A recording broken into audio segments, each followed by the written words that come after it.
How do you build a winning team? One of my most popular downloads is a set of hiring questions guaranteed to give you success in great hiring. We all know how difficult it is to hire people.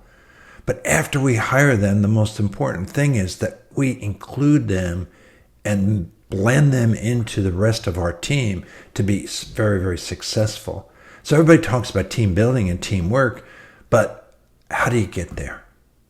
Let's spend a minute or two on that today. One of the things that I do that seem to work for me in terms of team building is to talk with, not at or to your employees, and quite frankly, your customers as well.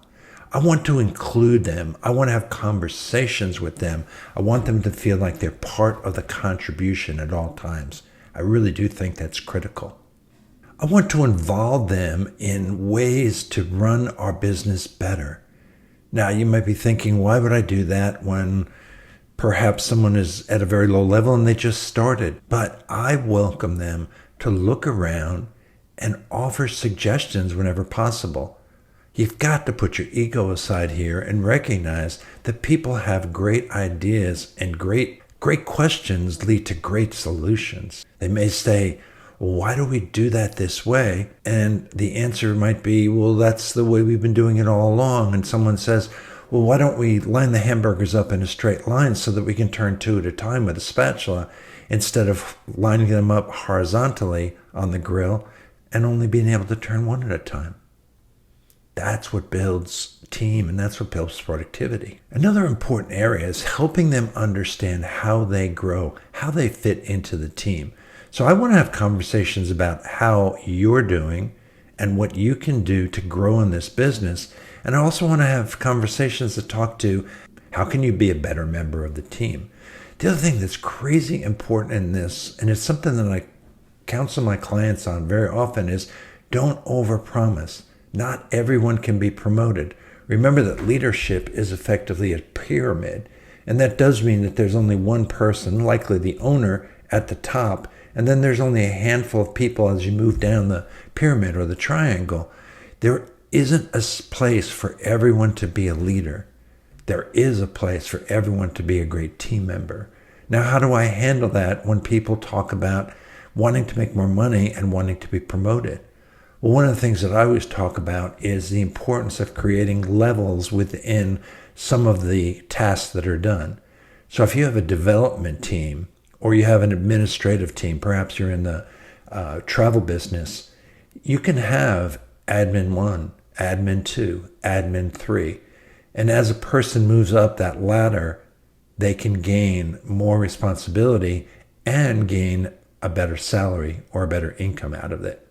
So look for ways to include people, help them enjoy the job, and give them a feeling of not only belonging to the team, but that they do have a growth potential within your organization. Remember, there was only one Steve Jobs, but Steve Wozniak was the technical guy behind the empire that Apple built. Another thing that's important to me is having fun with goals. Create mini competitions. Create a competition between the morning crew and the afternoon crew. Create a competition that talks to how well we did yesterday and how well we're going to do today. Look for those opportunities. I remember going back to the restaurant industry. We used to have a twice yearly half-gallon sale when I was with Friendly's, and it was a big deal. And I think it was buy 2 for the price of 1 or buy 3 for the price of 2. And of course, the half-gallons flew out at that point because we had great ice cream. And it's as simple as helping people understand how to sell. Now, selling can be a dirty word, right? No, it doesn't have to be a dirty word. It's about saying the right things. I dare say that McDonald's made millions, if not billions of dollars by teaching their staff to say, would you like to biggie size that? Or the opportunity to just say, would you like a large, regular, or double dip when I was in the restaurant business? It's as simple as asking a question when it comes to half gallons of, hey, would you like to take advantage of our sale? Half gallons are 3 for 2 this week. Can I help you find the flavor you want? It's about talking with the customers and not talking to them, and feeling confident that you have a great product and that they appreciate the recommendation that you make. I like to talk productivity versus labor percentage when I'm sharing with my supervisors. And I do that because productivity is a simple formula.